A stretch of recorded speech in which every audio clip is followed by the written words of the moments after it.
Hola a todos, ¿qué tal? Mi nombre es Claudio González, más conocido en las redes como Kimira Drummer. Me pueden encontrar en mis redes sociales por aquí. Em, y paso a grabar este video que es más que nada un comentario inicial. No voy a comentar todos los puntos que se hablaron en este video en particular, del cual voy a hablar, pero sí voy a comentar algunas cosas que vaya escuchando. Vamos a ir escuchando, ustedes y yo vamos a ir escuchando y vamos a ir comentando eh, lo que se dijo en este video, que es en realidad una respuesta arminiana al calvinismo, se llama, del canal de Edgar Pacheco, en donde el doctor Carlos Moore hace unas críticas al calvinismo desde la postura arminiana. Y yo, obviamente, como calvinista, quiero dar una respuesta a sus objeciones, muchas de las cuales no son nuevas, no son originales, ni tampoco son difíciles de contestar desde la posición calvinista. Eh, Esto es una reacción inicial a algunas cosas de las que se dijeron. No voy a reaccionar a todo el video. Me encantaría reaccionar a cada cosa que se dijo, pero una, no tengo mucho tiempo y dos, sería muy extenso todo esto. Así que voy a comentar algunas cosas que vaya a ir escuchando eh, con ustedes y veamos si de verdad las respuestas arminianas al calvinismo respondieron al calvinismo como tal. Eso. Por si acaso, esto es una cosa inicial. Tengo planeado con unos hermanos calvinistas hacer un live donde dos o tres de nosotros vamos a estar hablando más en profundidad sobre esta entrevista que se le hizo a Carlos Moore. Pero esto es algo inicial, algo que quiero hacer en este momento, mientras mantengo en la mente las ideas frescas. Eso. Eh, Espero que mientras se reproduce el video no se produzca este problema de que se vuelve medio robótico todo esto. Y por si acaso se escuchan alguna cosa, tengo a mi hija durmiendo acá atrás, así que es eso solamente. Vamos a ver.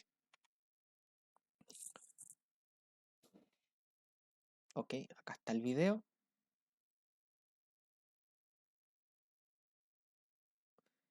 Vamos a ir escuchando y vamos a ir comentando a la vez, ¿ok? Vamos a ir poniendo pausa cuando sea necesario. Vamos. El nombre arminianismo, sino para mí todo se resume, Edgar, en esto. La Biblia, ¿quiere Dios o no quiere la salvación de todos los hombres? No digo que Dios va a salvar a todos los hombres, no estamos hablando de universalismo, eso por supuesto que no. La Biblia nos dice, el apóstol Pablo, que no es de todos la fe. Hay quienes rechazan la fe, por supuesto. Pero la pregunta Por es, ejemplo, ¿quiere Dios o no? O sea, ok, 1 Timoteo 2:4, porque Dios quiere que todos los hombres sean salvos y vengan al pleno conocimiento de la verdad. Y ese para mí es preguntarle a un calvinista, sinceramente, en el fondo de tu corazón, en el lugar sagrado de tu corazón, ¿tú crees que puedes ser sostenido a la luz de la Biblia?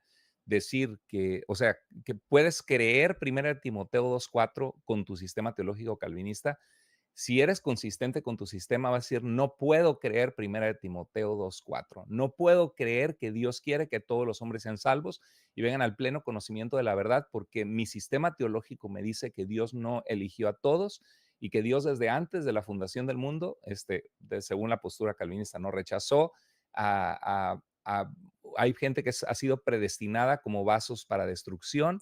Yo no creo que 1 Timoteo 2:4, o si lo crees, ¿cómo lo sostienes con tu sistema teológico? ¿qué pasa Para con mí los es insostenible. calvinistas, querido Moore? ¿Qué pasa? Ya, vamos por eso. Primero, el doctor pregunta si quiere o Dios o no quiere que todos los hombres sean salvos. Primero debemos entender que acá hay una especie de doble estándar que más adelante lo vamos a ver. Porque claro, cuando llegamos a Romano 9, eh, el doctor Carlos Andrés Moore nos dice que cuando Dios dice que tiene misericordia del que quiere tener misericordia, significa que tiene misericordia de todos. O sea, ahí sí podemos ser un poco más elásticos con respecto a las definiciones de los términos, pero cuando la palabra todos aparece, significa cada uno de los individuos de la raza humana. La primera pregunta y más general de Carlos Moore es, ¿quiere Dios salvar a todos los hombres? Y la respuesta es no. Dios no quiere salvar a todos los hombres. Si la salvación es por medio de la fe en Jesucristo, ni siquiera voy a hablar del decreto de Dios, pero si la salvación es por medio de la fe en Jesucristo, em, tenemos el asunto de que millones y millones de personas fueron creadas por Dios y mantenidas en la ignorancia en relación a la existencia de la posibilidad de la venida de un Mesías. ¿Quería Dios la salvación de ellos, sí o no? Si la quería, entonces, ¿por qué no les informó de que iba a venir el Mesías a salvar al mundo? Por ejemplo, tenemos el caso de Moisés acercándose a Faraón. Eh, ¿Le predicó Moisés el Evangelio a Faraón como para darle la oportunidad de ser salvo? ¿Quería Dios la salvación de Faraón? ¿Tuvo misericordia Dios de Faraón? No. Entonces, la primera pregunta en general, si la entendemos en general, no. Dios no quiere la salvación, porque si Dios quisiera que todo el mundo, es decir, si pensamos en la idea de todos, que los arminianos tienen en mente cada vez que leen estos pasajes, que significa cada uno de los seres humanos creados por Dios, la respuesta es no, no. Sí, porque si Dios hubiera querido la salvación de todos, a todos le hubiera dado la oportunidad de enfrentarse a ese Mesías que iba a venir o que ya vino. Y vemos que la Biblia nos da una un claro ejemplo de que esto no es así. Y de manera deliberada, por ejemplo, cuando Pablo iba a predicar, el Espíritu Santo le decía que no fuera a ciertos lugares. A esos ciertos lugares a los cuales Pablo no iba, había gente que no conocía a Cristo, que estaba en ese momento muriendo y siendo condenada sin haber escuchado de Jesucristo. Pero el Espíritu Santo le prohibió a Pablo que ir a esos lugares. Entonces, ¿quería Dios la salvación de esas personas? ¿Las quería o no las quería? ¿Quería Dios la salvación de Sodoma y Gomorra? Cuando llegaron los ángeles a buscar a Lot, ¿les predicaron el evangelio a la gente de Sodoma y Gomorra? ¿Les dijeron que iba a venir un Salvador? No, no.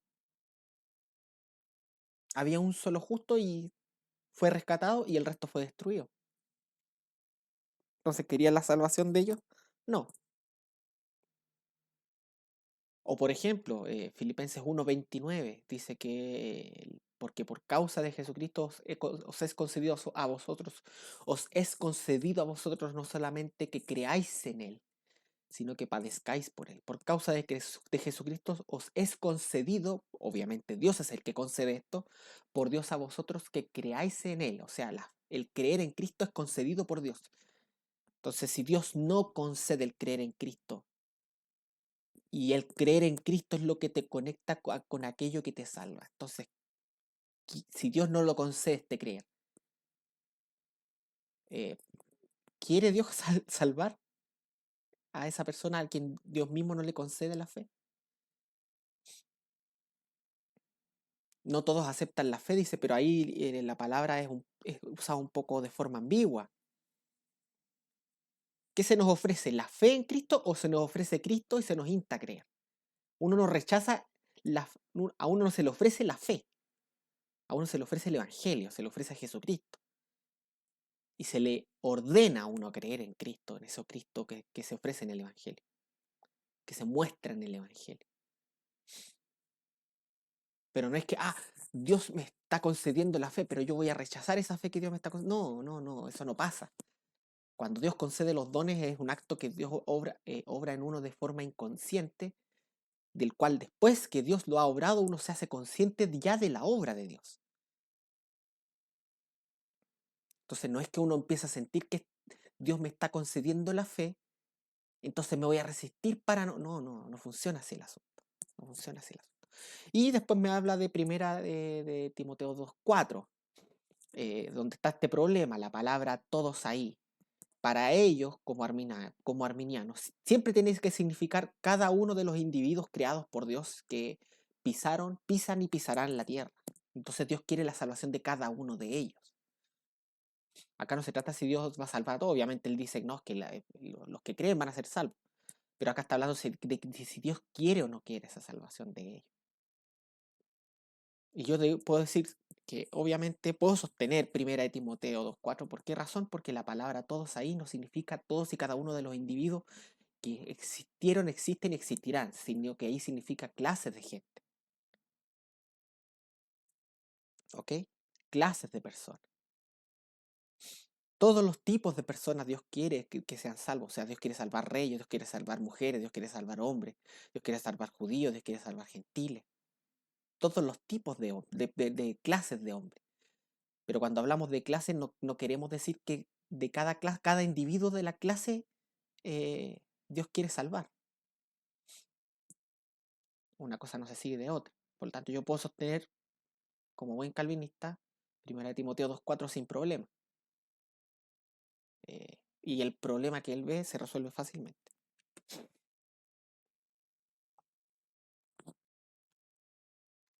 Con los calvinistas que dicen que en ese tipo de textos el todos no significa todos, sino solamente los escogidos. Pues están sacando el texto de contexto. Ya, ahí en 1 Timoteo 2:4 no significa los escogidos. Ahí significa clases, todas las clases de gente. Por supuesto, uno después de una reflexión infiere que los individuos que son rescatados de esas clases de gente son los escogidos, obviamente. Pero ahí el todos no se refiere a los escogidos en particular, en el contexto.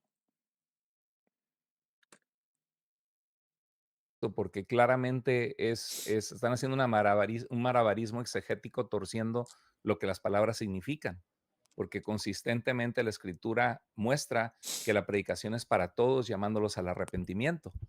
Este,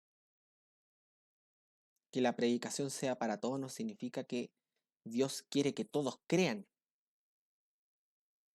Muchos son llamados y pocos escogidos, que más adelante lo va a comentar él.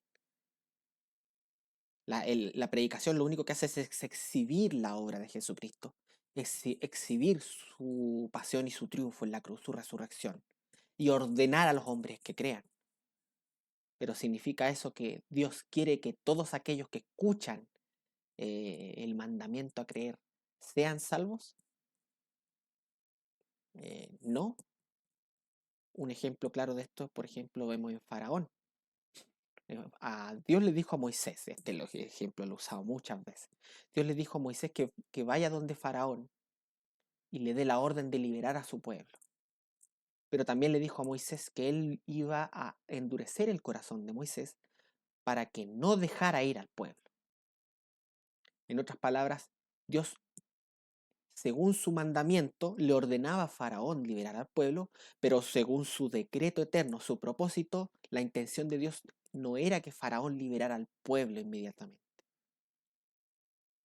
Entonces, según el propósito eterno de Dios, Dios no quería que Faraón liberara a su pueblo en ese momento, porque de esta manera él podía después, a través de la desobediencia de Faraón, culparle y derramar las plagas sobre Egipto. Entonces, claro, que la predicación sea para toda criatura no significa que necesariamente Dios quiere que todos aquellos que escuchan el Evangelio y que son ordenados a creer sean salvos. Aquellos que Dios quiere que crean van a escuchar el Evangelio y van a ser llamados por el Evangelio y van a ser salvos. Otros no. No van a creer en el Evangelio. Así de simple. Porque Dios no les va a conceder la fe para que crean. Porque sabemos que en Juan 6 dice la Biblia que el Padre lleva al Hijo a aquellos que que quiere que crean en Él. Llevar al Hijo es que crean en Cristo. Eso. como que todos no de tal manera amó Dios al mundo para que todo aquel que en él cree, que Bueno, envió a lo su que aquí Hijo está diciendo, unigénito. Juan 3:16, todo aquel que en él cree, ahí todo no significa todos y cada uno, significa todos los que creen, todos los creyentes. O sea, ni siquiera en Juan 3:16 la palabra todos significa cada uno de los seres humanos. ¿Se entiende? La palabra todos ahí significa todos los que crean, todos los creyentes, todo el que cree, el creyente. Eso con respecto a la palabra todos en Juan 3:16. Que todo Sí, aquel no se puede leer como todos en general, ¿no? Sino se tiene que entender el contexto de los escogidos. Ese sí, pero todos Eh, Edgar, ahí dice todo aquel que en él crea. El todos ahí significa todo aquel que en él crea, no todos y cada uno de los seres humanos. Para que todo aquel que en él crea no sea salvo. El todos ahí no significa cada uno de los seres humanos. dicen los pero calvinistas pero serían el los texto no escogidos, ¿no? dice pero el texto no dice eso. Para que todo aquel que en él cree no se pierda, hay una condición para la salvación y eso es uno de los puntos del tulip, ¿no? Que la elección incondicional, no. Espero que no esté confundiendo salvación con elección. La salvación es por medio de la fe en Jesucristo. La elección es por la soberanía de Dios de manera incondicional. No son lo mismo. La elección es condicional en la Escritura. Hay una condición para ser parte de los elegidos. ¿Cuál es esa condición? Arrepentirte y creer. El que cree, todo el que cree será salvo, ¿no? ¿Qué debo hacer para ser salvo? Dicho y hecho. El doctor Moore confunde salvación con elección. Él dice que hay una condición para ser elegido, que en este contexto en el que él habla, para él elegido y salvo es lo mismo. Y él dice que es la fe. Pero cuando habla Romanos 9, Pablo sobre la elección, que él niega que hable sobre la salvación, él dice que la elección se produce con independencia de la existencia misma, incluso de los sujetos de la existencia objetiva, concreta misma de los sujetos de la elección. Porque Romanos 9:11 dice claramente, porque no habían nacido aún ni habían hecho ni bien ni mal. Si no habían nacido aún en el momento en que ocurre la elección, ni habían hecho ni bien ni mal, y la fe es algo bueno que se hace, y aún así ocurre la elección de Dios, la conclusión clara y evidente es que la elección es previa a la existencia concreta de los sujetos que van a ser elegidos. Por lo tanto, no está condicionada a la fe. La elección no está condicionada a la fe. Y una cosa importante aquí es que la elección de Dios es para creer. Por algo se nos dice que a vosotros os es concedido por causa de Cristo, no solamente que creáis en Él. Dios concede por causa de Cristo a los elegidos que crean en Él, que crean en Cristo. Y la fe es concedida por Dios. El acto de creer en Cristo, que es lo que te salva, es concedido por Dios. No puede ser entonces el acto de creer una condición para ser elegido. Al contrario, fluye de la elección. Fluye de la elección el acto de creer. Es porque eres elegido que terminas creyendo en Cristo. Juan 6, 37. Todas las cosas que el Padre me da vendrán a mí, y al que me viene no lo echo fuera. Todo lo que el Padre me da vendrá a mí. En el contexto, el hecho de que el Padre te lleve a Cristo, que se puede ver en los versículos anteriores, del 35 en adelante, significa que el Padre te hace creer en Cristo. Después, más adelante, en los versículos 64, 65, cuando dice que algunos no creían en él, y él les dice, por esto os he dicho que no pueden venir a mí a menos que les sea concedido del Padre. El conceder, el Padre concediéndole a alguien ir a Cristo significa que el Padre le concede la fe en Cristo. Ir a Cristo es creer en Cristo en el contexto de Juan 6. Y si la fe es un efecto del hecho de que el Padre te lleve a Cristo, el acto de que el Padre te elija a ti para llevarte a Cristo, es incondicional. Carlos Moore confunde elección con salvación. Esto es básico, básico para entender el calvinismo. Elección y salvación no son lo mismo. Somos elegidos para ser salvados. Somos elegidos incondicionalmente para ser salvos por medio de la fe en Jesucristo. La salvación tiene como condición la fe en Cristo, pero la elección para ser salvado por la fe es incondicional. Salvo, dice el carcelero de Filipos, y le dice Pablo, cree en el Señor Jesucristo y serás salvo tú y tu casa, ¿no? Hay una condición para la salvación que es creer. El Evangelio de Juan 100 veces utiliza el verbo creer. Elección y Me ha Entonces, salvación no son pasado, lo sí, mismo, sí, me ha insisto. pasado, por ejemplo, que cuando yo interactúo con un calvinista, el calvinista intenta resumir este tipo de posturas llevándonos a Romanos 9. ujú, Yo entiendo, por ejemplo, que nosotros llegamos a tener pasajes en los cuales sostenemos gran parte de nuestro pensamiento.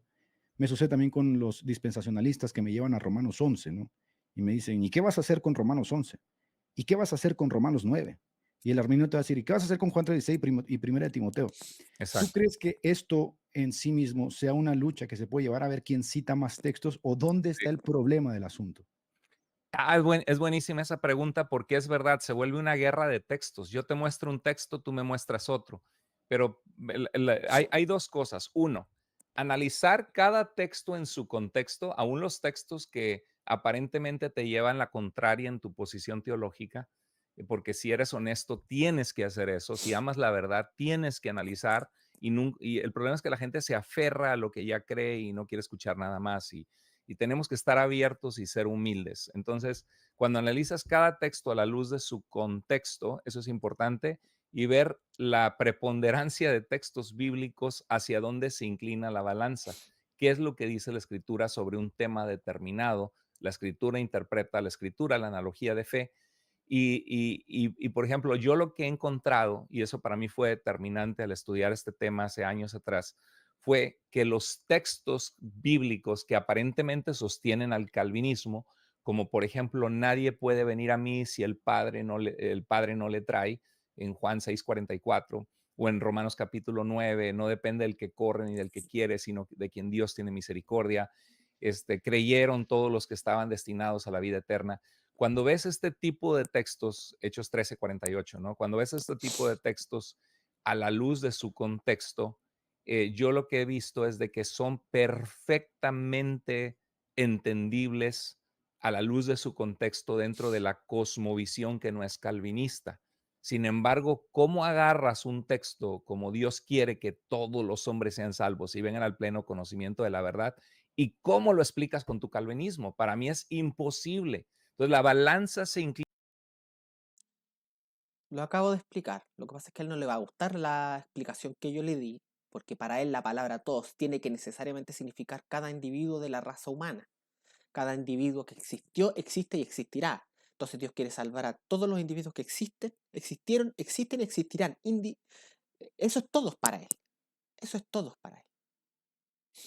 Pero en el contexto de 1 Timoteo 2:4, Pablo habla de clases de hombres, de reyes, de gente en eminencia, que es una clase de persona,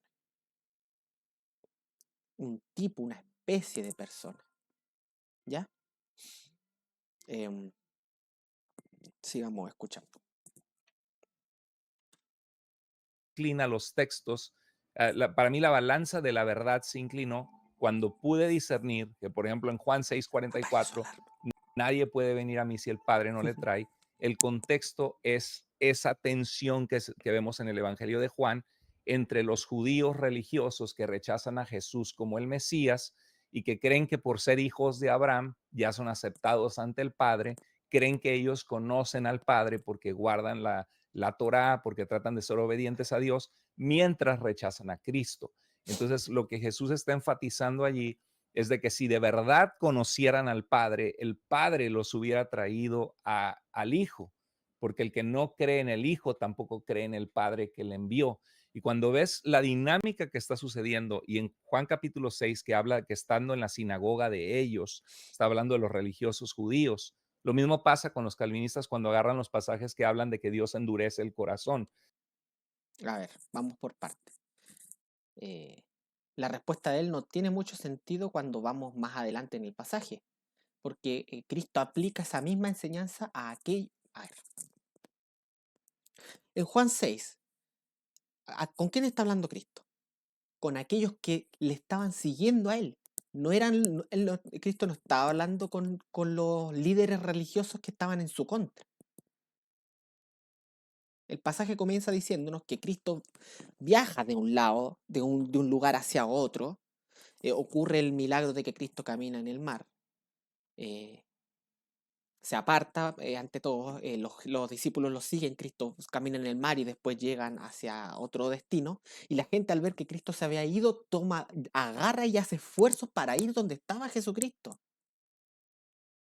Por lo tanto, no estamos hablando de gente, no tiene nada que ver el contexto, ya que tanto le interesa el contexto, no tiene nada que ver el contexto con esa tensión que había entre los líderes religiosos o aquellos judíos que estaban en contra de Cristo. En el contexto, Cristo les dijo estas palabras a aquellos que los estaban siguiendo. Cristo no toma la posición amistosa frente a aquellos que decían ser sus discípulos. Cristo básicamente le estaba hablando a aquellos que decían creer en Él. Y a aquellos que decían creer en Él, Cristo les dice, nadie puede venir a mí si el Padre que me envió no le trajere. Ellos habían hecho esfuerzos en ir físicamente hasta Cristo. Le estaban siguiendo a todos lados, pero no le seguían por Él mismo, por Cristo. Ellos no eran hostiles a Jesucristo, pero no estaban siguiendo a Jesucristo por, por como Él, por ser Él el Mesías que venía a salvar sus almas, sino que le estaban siguiendo porque Él le llenó los estómagos, porque Él multiplicó los panes. Por eso le estaban siguiendo. Ellos no entendían las palabras de Jesucristo. Y a ellos que estaban siguiendo a Cristo, que no eran hostiles a Él, Cristo les dice, nadie puede venir a mí si el Padre que me envió no le trajere. Que en el contexto, el acto de ser llevado por el Padre a Cristo significa creer en Cristo. ¿Ya? Por lo tanto, si decimos hablar del contexto, respetemos el contexto. ¿De qué tensión me está hablando si era gente que no era hostil a Jesucristo? Era gente que lo estaba siguiendo, que hizo esfuerzos para atravesar el mar para ir a ver a Jesucristo. Y a ellos, Cristo les dijo, nadie puede venir a mí si el Padre que me envió no le trajera. Y después de eso, muchos no dejaron de seguir a Cristo.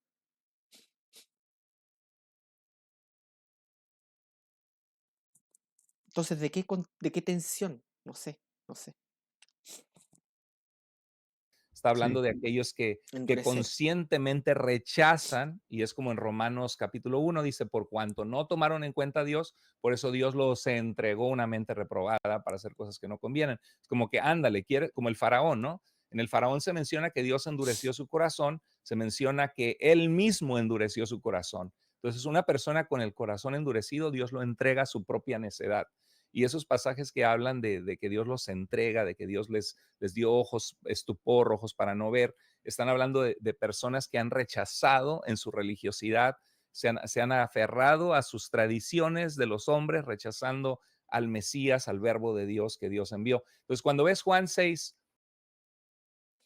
Bueno, con respecto al ejemplo de Faraón, no entendemos en ninguna parte de la historia de Faraón en la Biblia que a Faraón se le haya expuesto con el Mesías que iba a venir. Faraón creció siendo el rey de Egipto, creyendo en sus dioses, eh, como un hombre natural, como los que son mencionados en Romanos 1. Cuando Moisés llegó a enfrentarse a Faraón, no le predicó el Evangelio, no le dio esperanza, no le dijo, arrepiéntete para que yo te salve, sino que le dijo, libera a mi pueblo. Le dio un mandamiento concreto y Faraón no obedeció, no obedeció. Y no obedeció no solo porque endureció su propio corazón, que es verdad, él endureció su propio corazón, hay una agencia propia de él ahí, pero también porque Dios endureció su corazón. Porque Dios le dijo a Moisés, yo voy a endurecer el corazón de Faraón. Entonces, ¿qué viene primero? ¿Dios obra como efecto o Dios es la causa? ¿Ya? Yo voy a endurecer el corazón de él para que no deje ir al pueblo y así yo pueda mostrar mi nombre sobre él, mis maravillas sobre él. Por supuesto, Dios endureció su corazón, como diría Lutero, no manteniéndolo ocioso, sino que por medio de su omnipotencia lo impulsaba, pero lo impulsó mientras lo enfrentaba con el mandamiento, y ahí el corazón de Faraón se endureció más de lo que ya estaba. Pero esto no es un acto que ocurre de manera sorpresiva con relación a Dios y porque Dios lo deja pasar, para nada. Dice la Biblia así, que Faraón endureció su corazón, pero también dice que Dios endureció el corazón de Faraón. Y en términos metafísicos, ¿qué tiene prioridad? ¿Puede hacer algo Faraón de manera autónoma e independiente del poder y la voluntad de Dios? Ahora vamos a Juan 6. ¿Qué nos dice? Nadie puede venir a mí si el Padre no le trae, y entiendes la dinámica de lo que está sucediendo. Y ves en Juan capítulo 5 que dice que es que ustedes no quieren venir a mí. Y si no me creen a mí, crean por las obras que yo he hecho. Si yo no hubiera venido y hubiera hecho obras entre ustedes que nadie jamás ha hecho, no tendrían pecado, pero pues ahora no tenían excusa, ¿no? Entonces, cuando uno ve eso, dice, ok, Cristo está hablándoles en el contexto de que ellos creían conocer al Padre, pero en realidad la razón que no vienen a Él es que no están sometidos al Padre como ellos piensan. Entonces, cuando uno entiende, ok, eso tiene sentido, pero ¿cómo explicas? O por ejemplo, Romanos capítulo 9. Ya, en Juan 5, Jesús estaba enfrentando a gente que era hostil a él. Pero cuando llegamos a Juan 6, el discurso que se da de que nadie puede venir a mí si el Padre que me envió no le trajere, no se da con estas personas que habían sido hostiles a Cristo. El público es otro. El público de Cristo, en ese contexto, eran sus propios seguidores. Ya, pues si vamos a respetar el contexto, respetemos el contexto. ¿No? No Sí, depende del que corre ni del que quiere, sino de quien Dios tiene misericordia. Y cuando ves el contexto, Romanos 9 al 11, yo tengo un video ahí, se los recomiendo hermano Moro, mucho. un arminiano puede utilizar esos textos, puede citar esos. Ya, el primero, los arminianos, y yo tengo unos videos comentando una interpretación en contexto de este pasaje de Romanos 9.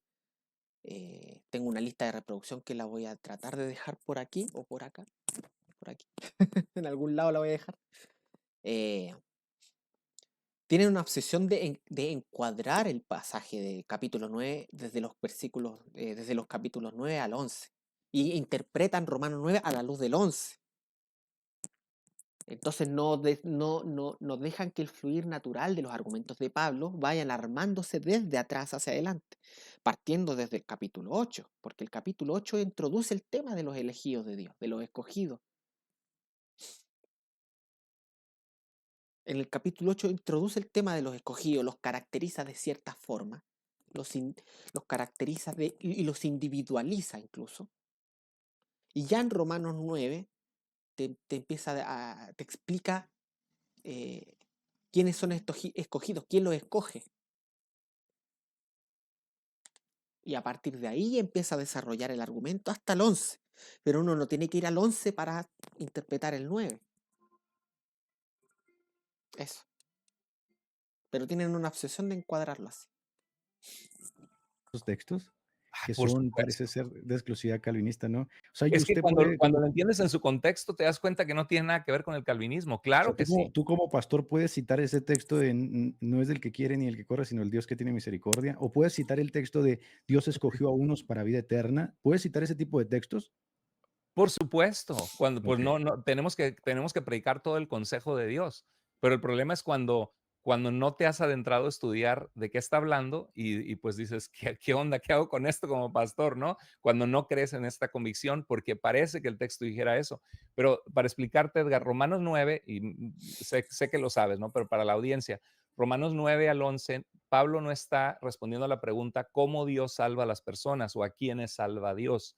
Es una teodicea, una defensa de Dios en algo que parece que ha sido injusto. El tema de Pablo comienza diciendo de que él mismo quisiera ser separado, del pueblo de Dios por amor, si eso hiciera que su pueblo judío creyera en Jesús como el Mesías. El tema Se escucha una musiquita detrás porque la alarma de mi hija está sonando, por si acaso. Eso, ya. Bueno, vamos a leer Romanos 9. A ver, en primer lugar, Romanos 9 sí habla de la salvación. Habla que la elección es para ser salvo.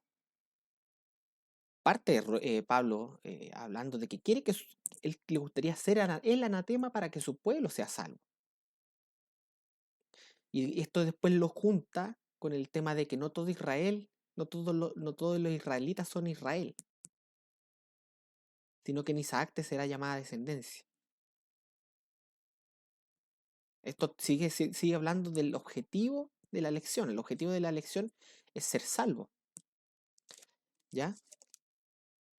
Después habla de que Dios tiene misericordia, usa a Faraón como alguien a quien Dios no le tuvo misericordia. Dios elige a quien quiere tenerle misericordia y a quien no. A Faraón Dios no le tuvo misericordia. Y después cuando habla más adelante, en los versículos 22 al 24, habla que Dios, y que si Dios queriendo mostrar su ira y hacer notorio su poder, soportó con mucha paciencia los vasos de ira preparados para destrucción. Este no es lenguaje de salvación.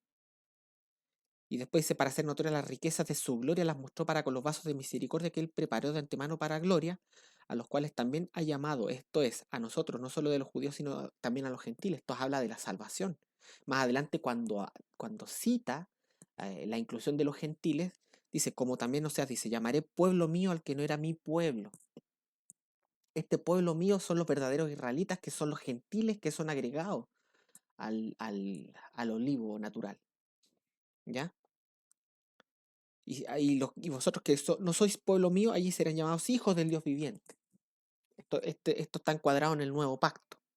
Y con respecto a los israelitas, que eran los elegidos dentro del pueblo de Israel, dice, si fuera el número de los hijos de Israel, como la arena al mar, tan solo el remanente será salvo. O sea, el pasaje habla de la salvación y lo enlaza con la elección. Dice que el hecho de que había un remanente que era salvo, aquellos que fueron dejados que el Señor dejó como descendencia, es el Señor el que los deja como descendencia. Y más adelante en, en, en, en el 11.5, en el 11.4.5, dice, pero ¿qué dice la divina respuesta? Me he reservado, Dios se reserva 7.000 hombres que no han doblado la rodilla ante Baal. Así que también en este tiempo ha quedado un remanente escogido por gracia. Acá es Dios el que deja un remanente, es Dios el que preserva. La elección de Dios preserva a estas personas para que sean salvas. Este es el enlace que hace Romanos 9 con la salvación. Dios elige y los que son elegidos son salvos después. Por lo tanto, Romanos 9 sí habla de salvación. tema de Romanos 9 al 11 es por qué Israel ha sido incrédulo, por qué es que Israel no ha sido salvo. Por eso comienza hablando de que cuando dice no depende del que corre ni del que quiere, y ves el contexto del capítulo 3 y del capítulo 9 al 11, está hablando de los judíos que corrían por las obras de la ley, que ellos querían. Pero leámoslo en el contexto, pues, don Andrés Mu. Dice, ¿qué pues diremos que hay injusticia en Dios? De ninguna manera. Pues a Moisés dice, tendré misericordia del que yo tenga misericordia y me compadeceré del que yo me compadezca. Así que no depende del que quiere ni del que corre, sino de Dios que tiene misericordia. ¿Y de qué judío habla? Después habla de Faraón. Porque la escritura dice, sea Faraón, para esto mismo te he levantado, para mostrar en ti mi poder y hacer notorio mi nombre por toda la tierra. Y para que mi nombre sea anunciado por toda la tierra. De manera de que quien quiere tiene misericordia y el que quiere endurecer, endurece. Acá no está hablando exclusivamente de judíos. Primero dice que le dice, ¿hay injusticia en Dios? No, porque Dios mismo dijo que que el tener misericordia era su potestad. Él determinaba a quién tenerle misericordia y a quién no. Y para reforzar el punto, Pablo usa el ejemplo de un gentil incrédulo a quien Dios no le tuvo misericordia. Acá no está hablando de que exclusivamente del pueblo judío. No tiene sentido el argumento. Cuando habla más adelante Pablo de que los que corrían por las obras y no por la fe, eso es otro contexto. Es otro rollo ahí. Correr la carrera de la fe para ser justificados ante Dios a través de las obras, mientras rechazaban a Jesús. Entonces, decir, yo rechazo a Cristo, no creo que Él es el Mesías, pero yo quiero agradar al Padre, lo mismo que pasa en Juan 6. Yo quiero agradar a Dios a través de las obras de la ley. No depende el que corre ni el que quiere, sino de quien Dios tiene misericordia. Y la pregunta Buenísimo. es, ¿de quién tiene misericordia Dios? Léete toda la carta de Romanos, de todo aquel que cree, ¿no? Y Es un poco engañoso esto, porque obviamente Dios tiene misericordia de todo aquel que cree, porque el hecho de que crean significa que Dios les tuvo misericordia. Pero Él lo que hace es que la misericordia de Dios esté condicionada a la fe. Pero el pasaje es claro cuando dice, no depende del que quiere ni del que corre. Obviamente alguien que cree, quiere que le tengan misericordia. Pero no depende del que quiere ni del que corre. No depende de querer o hacer algo. La misericordia de Dios es incondicional en el pasaje. Pero Él condiciona la misericordia a la fe. Claro, Él hace el enlace con el que corrían. Pero estamos hablando de otro contexto. Acá en el contexto de acá, venimos saliendo de Romanos 9:11, donde decía que no habían nacido aún y habían hecho ni bien ni mal, para que la elección de Dios permaneciese no por las obras, sino por el que llama. La elección de Dios no está condicionada por la fe, sino que la fe es consecuencia de haber sido elegido. Y, y, Buenísimo. y, Bueno, y y ya cuando dice que dejamos fueron claro que Juan 6 endurecidos estaba mal y uno interpretado. dice, es que fueron reprobados, son vasijas para ser destruidas, ¿no? Que Pablo está utilizando el libro, el texto en Jeremías, donde Dios quiere volver. No, Pablo usa la figura del alfarero, pero no hay una relación necesaria entre el uso de Pablo y los otros usos que hay del alfarero en el Antiguo Testamento. A hacer en el alfarero, ¿no? Volver a agarrar ese barro y volver a formarlos. Pero en el capítulo 11 dice, ellos fueron desgajados por su incredulidad. Y tú también vas a ser desgajado si no te mantienes firme. Pero poderoso es Dios para volverlos a injertar. No habla de una reprobación eterna, ¿no? Porque no fueron escogidos. No. El contexto es otro. Cuando Pablo habla del olivo silvestre y del olivo natural, el contexto es otro. ¿Por qué tiene que irse más adelante para interpretar Romanos 9? El contexto es otro. Evidentemente ahí está hablando de la fe, ahí está hablando como de la salvación, porque habla de incredulidad y de la fe. Mientras que en Romanos 9 habla de un acto de Dios que no está condicionado por lo que el hombre haga o deje de hacer. Son diferentes contextos. No, señor. Esa lectura calvinista es traer los lentes de algo que el texto no está diciendo, por eso te digo, imponiéndole un marco teológico que el texto no habla de eso. Y dice de que Dios quiere tener misericordia de todos. No es consistente como algunos interpretan esos versos en Romanos 9, con toda la carta a los romanos. ¿Le tuvo misericordia Dios a Faraón según Romanos 9? ¿Puede él leer en contexto y decirme, sí, Dios le tuvo misericordia a Faraón? ¿Le tuvo misericordia o no a Faraón? Si Dios le tiene misericordia a todos, entonces, ¿qué sentido tiene el ejemplo de Faraón acá? Pablo usa el ejemplo de Faraón para demostrar que tanto la misericordia como el endurecer de Dios no están condicionados, son incondicionales. Faraón fue levantado para eso, para ser endurecido y así que Dios mostrase su poder. Y esto tiene sentido con lo que dice después ¿y qué si Dios queriendo mostrar su ira y su poder soportó con mucha paciencia los vasos de ira? Tiene sentido, pero a la luz de lo que él dice, no. ¿Tuvo misericordia Dios de Faraón en Romanos 9, sí o no?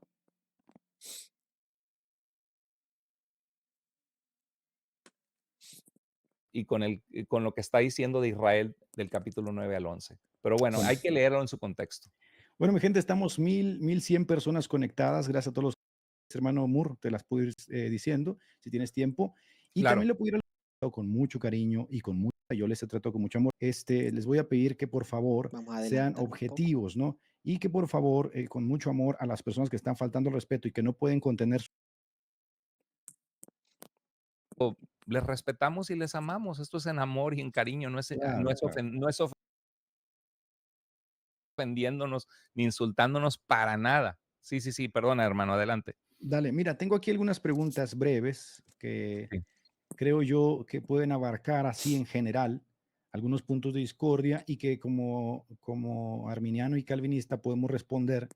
Y la primera es, ¿cuál sería para ti la principal diferencia entre la teología arminiana y la teología calvinista en lo que respecta a la elección divina?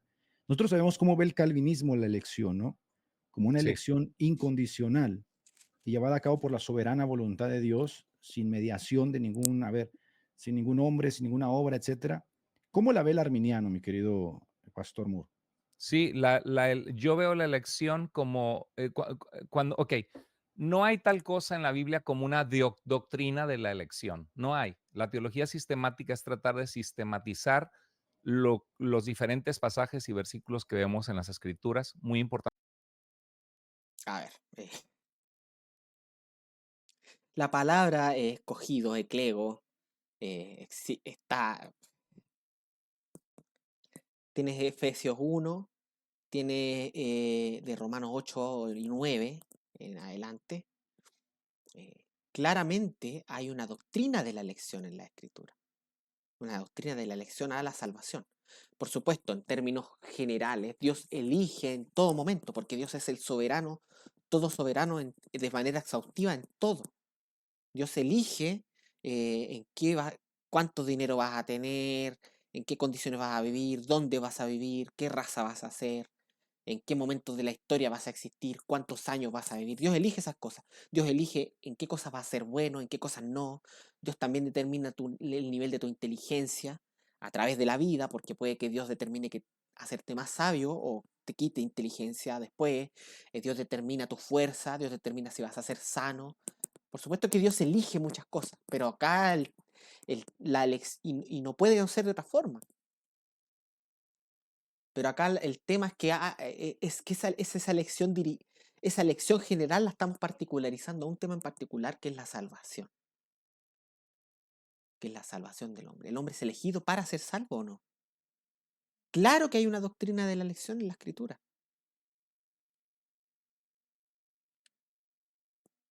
Que lo hagamos dentro de su contexto. Entonces, es muy importante ver que en la escritura, por ejemplo, Dios escogió a Abraham. Ahora, sí, hay elección individual para tareas, como Dios escoge a Abraham para que de su descendencia venga el pueblo a través del cual Dios va a hacer pacto, con el cual Dios se va a revelar a la humanidad.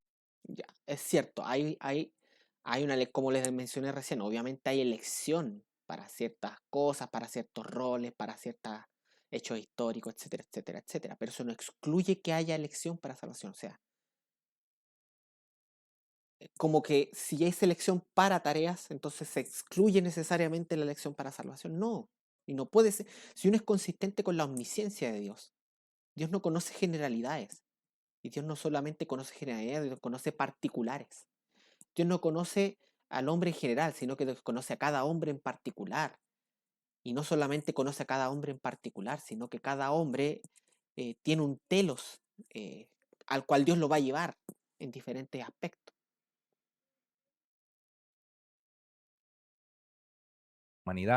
Y sobre todo Dios en Génesis 22:18 dice que en tu simiente serán bendecidas las familias de la tierra y el apóstol Pablo dice que la simiente de Abraham es Cristo, ¿no? Dios elige a Abraham a fin de elegir a la humanidad. No Dios elige a Abraham a fin de no elegir al resto de las personas, ¿no? O Jeremías fue elegido desde el vientre de su madre.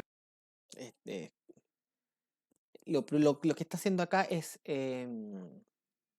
generalizar el término, o sea, es desvestirle de su particularidad dentro del tema que estamos hablando eh, para debilitarlo, básicamente. Para ser profeta a las naciones.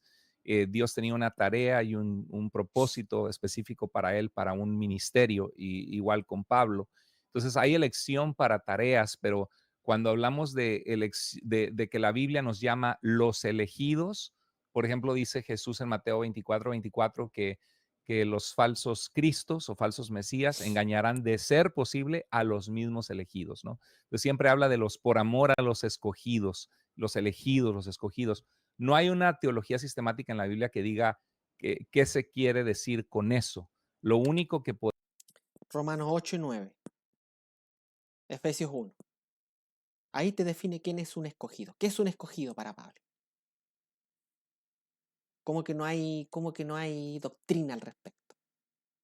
Podemos ver claramente, y eso está de acuerdo el doctor James Leo Garrett, que estudió en Harvard, que fue profesor lo conocí en el seminario Southwestern de Fort Worth, Texas, seminario bautista. Lo que vemos es que la elección viene de un lenguaje del Antiguo Testamento. Por ejemplo, Deuteronomio 10:15 al 16 dice, el Señor sintió afecto por tus antepasados y los amó, y a ti, que eres su descendencia, te eligió de entre todos los pueblos. Ahora, ¿para qué los eligió? ¿Para ser salvos? No, los eligió para... Mire, la elección de Israel es el ejemplo perfecto de qué significa ser elegido.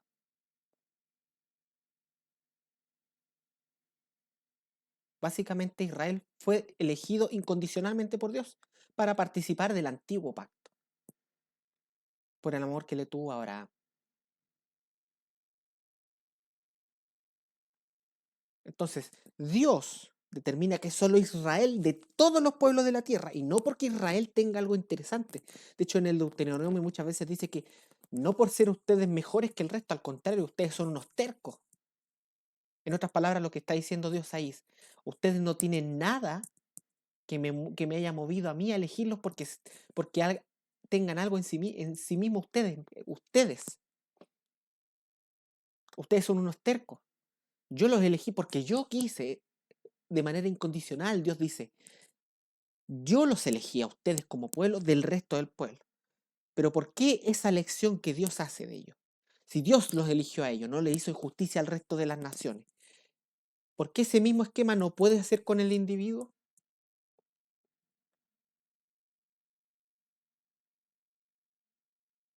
O sea, si son muchas personas, es justo, pero si son individuos, no es justo, aunque el esquema sea el mismo. Dios no elige al resto de las naciones, sino que elige a un pueblo en particular que no tenía nada en sí mismo de valor, porque eran unos tercos, solo por la promesa que le hizo a Abraham y por el pacto que hizo con él.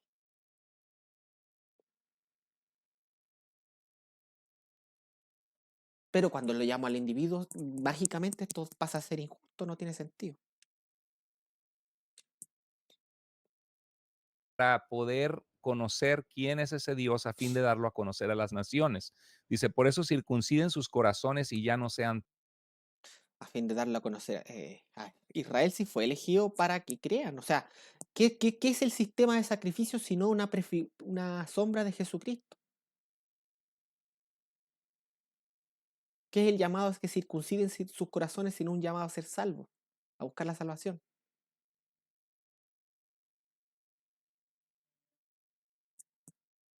Por supuesto, cuando le dice circunciden sus corazones, está encuadrado en el antiguo pacto. En el antiguo pacto, ellos tenían que hacer y de acuerdo a lo que hacían eran bendecidos, porque ese era el antiguo pacto. En Gálatas 3, Pablo lo deja claro. Haz esto y serás bendecido. En el nuevo pacto te bendigo para que hagas esto. Es al revés el asunto. Pero en el antiguo pacto Dios les dice, circunciden vuestros corazones. Pero en el nuevo pacto Dios dice, yo voy a circuncidar sus corazones. Como ellos no quisieron circuncidar sus propios corazones y no pueden circuncidarlos tampoco, yo los voy a circuncidar. Ese es el nuevo pacto. En el antiguo pacto, la circuncisión del corazón era responsabilidad de ellos. Pero era un pacto encuadrado con un sistema que prefiguraba al Mesías que venía a salvar. Claro que estaban siendo llamados a la salvación. tercos. El hecho que sean El pueblo elegido no significa que es un pueblo que está en obediencia a Dios, ¿no? Dice en Salmo 105:43, sacó a su pueblo con gozo, con júbilo a sus escogidos. Lo sacó de Egipto, sin embargo, esa primera generación pereció en el desierto. Deuteronomio 14:2, porque eres pueblo santo para el Señor tu Dios, y el Señor te ha escogido para que le seas un pueblo de su exclusiva posesión de entre los pueblos de la tierra. Y esa es la importancia de que ser los elegidos. Los pasajes que él lee tienen que encuadrarse en el antiguo pacto. Por supuesto que en el antiguo pacto Dios escogió a Israel como pueblo, como en virtud de ser descendientes de Abraham.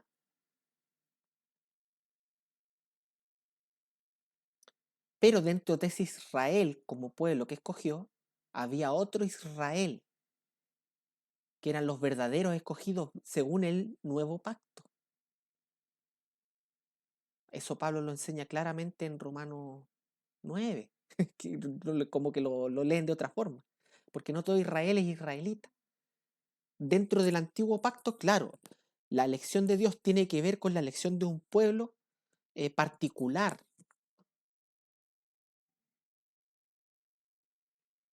con un propósito particular. Pero en el nuevo pacto, la salvación pasa a dejar de estar en las manos del pueblo y pasar a estar en las manos de Dios mismo. Y Dios es el que salva según el nuevo pacto. Y los escogidos del nuevo pacto son escogidos incondicionalmente para ser salvos por la obra de Dios. Los escogidos en el antiguo pacto, contexto, estamos hablando de los diferentes pactos, eran escogidos para pertenecer al pacto de Abraham, el antiguo pacto, y que se les concediese la ley, se les concediese la palabra, los profetas, etcétera, etcétera, etcétera, etcétera. Pero la salvación no se les prometió en virtud del antiguo pacto. Al contrario, que el antiguo pacto los debería haber llevado a ver que en ese pacto no había salvación y acudir a Cristo en fe, a aquel Mesías que había de venir para salvarle. Entonces los escogidos, una cosa son los escogidos del antiguo pacto y otra cosa son los escogidos del nuevo pacto. Los escogidos del antiguo pacto era Israel en la carne, según la descendencia abrámica, y los escogidos del nuevo pacto era Israel en el espíritu, según la fe, relacionados con Abraham según la fe. Unos eran relacionados con Abraham según la carne, otros relacionados con Abraham según la fe. Son los escogidos para creer.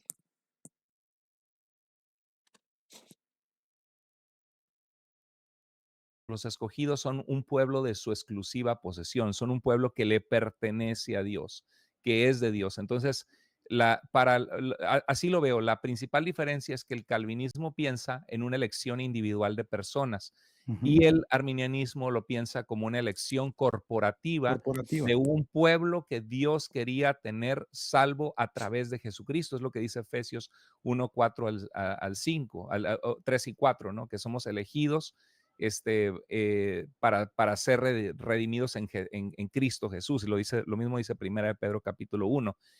Entonces, ¿qué implica ser un pueblo escogido de Dios? Implica ser de Él, ser un pueblo de su exclusiva posesión. Y los autores del Nuevo Testamento, como judíos que recibieron a su Mesías, utilizaron este mismo lenguaje que Dios utilizó para Israel, pero ahora en referencia a todos los creyentes salvos en Jesucristo, incluidos también los gentiles, que también Dios escogió para salvación desde el principio. Entonces, el concepto de elección es un concepto alusivo a la relación de Dios con Israel en el antiguo pacto, es corporativo, alude a un pueblo.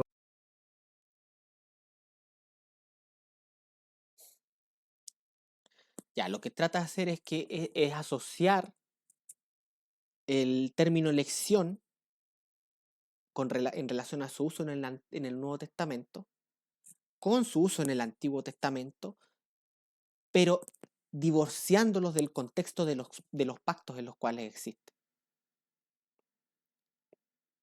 Porque sí, hay un pueblo escogido en el Antiguo Testamento, que eran los judíos que estaban relacionados con Israel según la carne, con Abraham según la carne. Que no es un pueblo, son individuos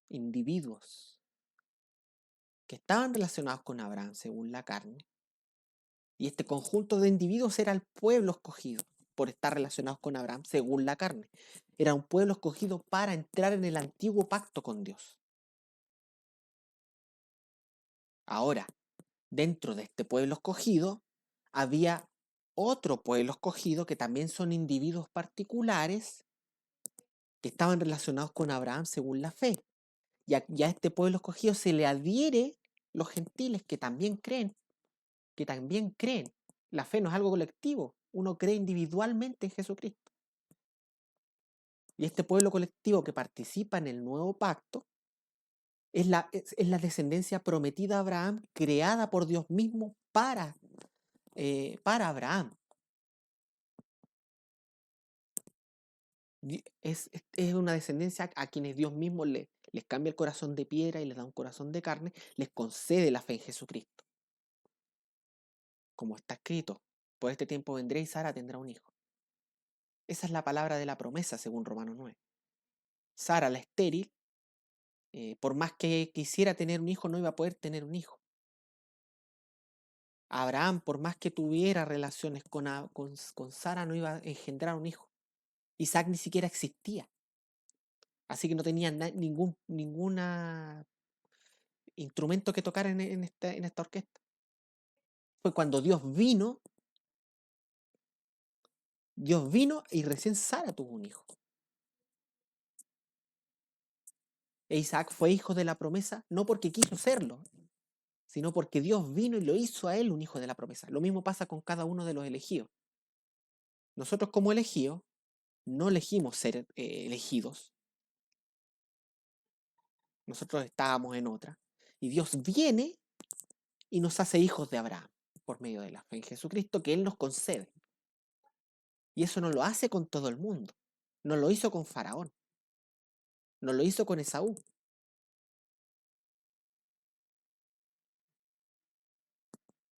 No lo hizo con las naciones que rodearon a Israel y que no tuvieron conocimiento alguno del antiguo pacto ni del Dios de los judíos de manera salvífica. Lo salvo que pertenece a Dios no es una referencia a individuos escogidos. Y por eso dice en Primera de Pedro, hacer firme vuestra vocación y elección. ¿Cómo que hagas firme tu elección? Si eres elegido y eres elegido, ¿no? Y dice, porque haciendo estas cosas no caeréis jamás. Entonces, Esa interpretación de segunda de Pedro, ya, les digo el versículo inmediatamente, segunda de Pedro 1:10. Nos habla de que uno, por medio de... A ver. Si uno es escogido. Pero el contexto de Pedro habla de la conciencia de la elección. Por la fe yo soy salvo. Mira, vamos al contexto. Dice, como todas las cosas que pertenecen a la vida y a la piedad nos han sido dadas por su divino poder mediante el conocimiento de aquel que nos llamó por su gloria y excelencia. Ya acá habla de que Dios nos dio mediante el conocimiento de Jesucristo, es decir, mediante la fe en Jesucristo nos fueron dadas las cosas que pertenecen a la vida y a la piedad, parte de la base de que ya son salvos. Dice, por medio de las cuales nos ha dado preciosas y grandísimas promesas para que por ellas llegase a ser participantes de la naturaleza divina, habiendo huido de la corrupción que hay en el mundo a causa de la concupiscencia, vosotros también, estando salvos, poniendo toda diligencia por esto mismo, añadid a vuestra fe, parte por la fe. Él está hablando a gente que ya era salva, o que él asume que ya era salva. A vuestra fe se le agrega a la virtud conocimiento, al conocimiento dominio propio, al dominio propio paciencia, y a la paciencia piedad, y a la piedad afecto fraternal, y al afecto fraternal amor. Porque si estas cosas están en vosotros y abundan, no os dejarán estar ociosos ni sin fruto en cuanto al conocimiento de nuestro Señor. Pero el que no tiene estas cosas tiene la vista muy corta, tiene la vista muy corta. Habla de ver algo.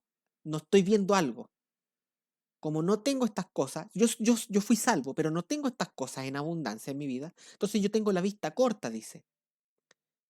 Es ciego, habiendo olvidado la purificación de sus antiguos pecados. Entonces, a esto le agrega, por lo cual, hermanos, tanto más procurad hacer firme vuestra vocación y elección, porque haciendo estas cosas no caeréis jamás. Acá el contexto de Pedro no se trata de cuidar la salvación. El contexto de Pedro se trata de que haciendo estas cosas nosotros somos conscientes de que fuimos elegidos. Nuestra conciencia de ser elegidos no afecta nuestra elección, pero nos hace a nosotros conscientes de que fuimos elegidos. Y esto tiene armonía con lo que dice la primera epístola de Juan. La primera epístola de Juan son un montón de pruebas que nos aseguran a nosotros que somos elegidos, que somos salvos.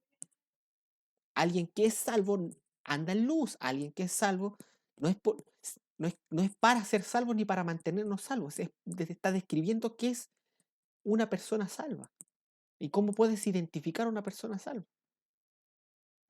Entonces Pedro dice acá lo mismo, ustedes fueron salvados, ustedes fueron elegidos por Dios, pero para que esta elección no desaparezca de sus conciencias, eh, procuren abundar en estas virtudes. Y de esta manera ustedes van a ser conscientes de la elección a la cual ya les pertenece por haber creído en Jesucristo. Porque la fe en Jesucristo es señal de haber sido elegido, no es causa de la elección. ¿Se entiende? Esto tiene que ver con la seguridad, la conciencia propia de ser salvo, de ser elegido. No tiene que ver con que esto va a afectar nuestra elección o no. Para nada. La interpretación que él hace del versículo es malísima.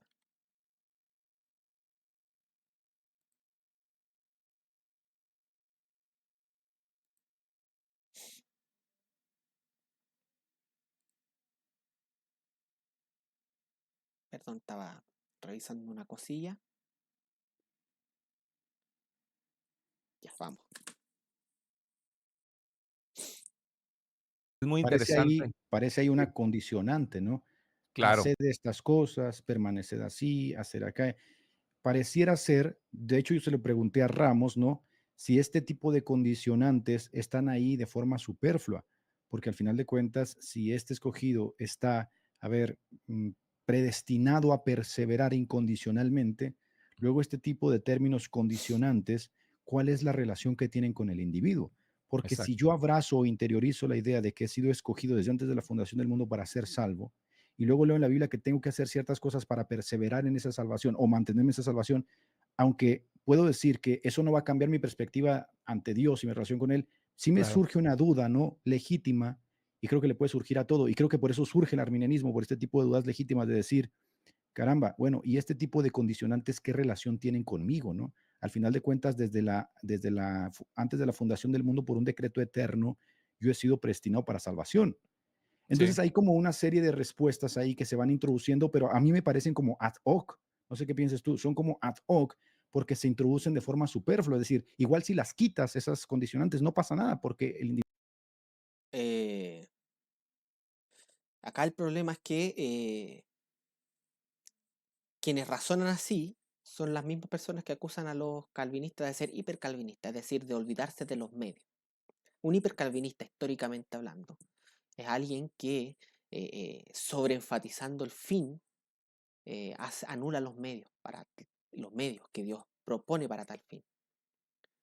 Eh, no es superfluo, no es superfluo que la Biblia nos ordene a hacer buenas obras, a creer en Jesucristo, ese tipo de cosas, porque ese es el medio, ese es el camino que Dios ha determinado para el elegido.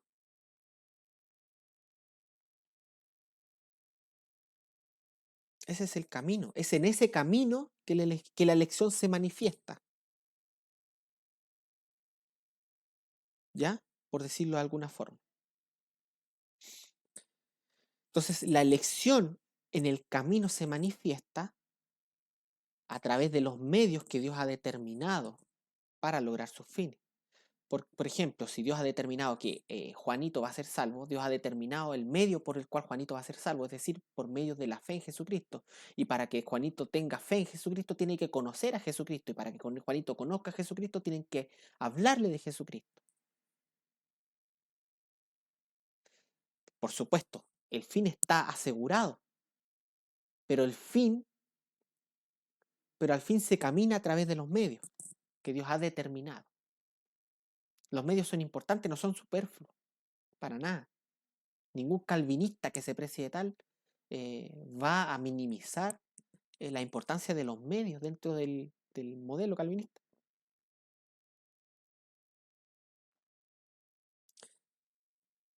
Entonces, claro, para ellos, si no hay un nivel de indeterminación o de autonomía o de control que uno tenga sobre los medios, que no tenga que ver con Dios y su poder, entonces no tienen sentido los medios.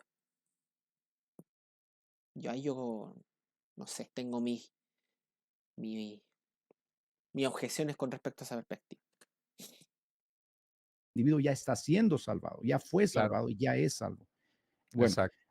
Ahora, tengo ¿te aquí, te acuerdas dale, te dale. acuerdas tú? No, nada más que quería leer 2 de Pedro 1 dice: "Así que, hermanos, sean cada vez más diligentes para hacer firme su llamado y elección de parte de Dios, porque mientras hagan estas cosas nunca caerán, pues de esta manera les será concedida ampliamente la entrada al reino eterno de nuestro Señor y Salvador Jesucristo". En este Sí, claro. pasaje el apóstol Pablo habla a los creyentes que hagan firme su elección. No se observa la Pedro convicción nos que habla. tiene el calvinismo de una elección basada en un decreto de Dios, sino como un concepto de pertenencia a Dios que incluye un llamado a permanecer firmes hasta el fin. A lo que el decreto se hace consciente en nuestras mentes, en nuestro espíritu, por medio de la fe. Por medio de la fe nosotros sabemos que fuimos elegidos para salvación, porque no podríamos creer si Dios si no fuéramos elegidos en primer lugar. No podríamos creer en Cristo si no fuéramos elegidos en primer lugar. Pero en el caminar del cristiano ocurren muchas cosas. Es esta conciencia de la elección de la que habla Pedro, la que hay que asegurar mediante agregándole a la fe virtud, a la virtud dominio propio y todas estos buenos frutos. Pero ahí no está diciendo que el decreto eterno depende de que yo tenga fe, de que yo tenga virtud, de que yo tenga dominio propio, no. El decreto eterno, no, la seguridad del decreto eterno tampoco depende de lo que yo haga. Lo que Pedro ahí habla es de la conciencia de la elección del creyente. Hay que ir a los versículos anteriores, lean los versículos anteriores.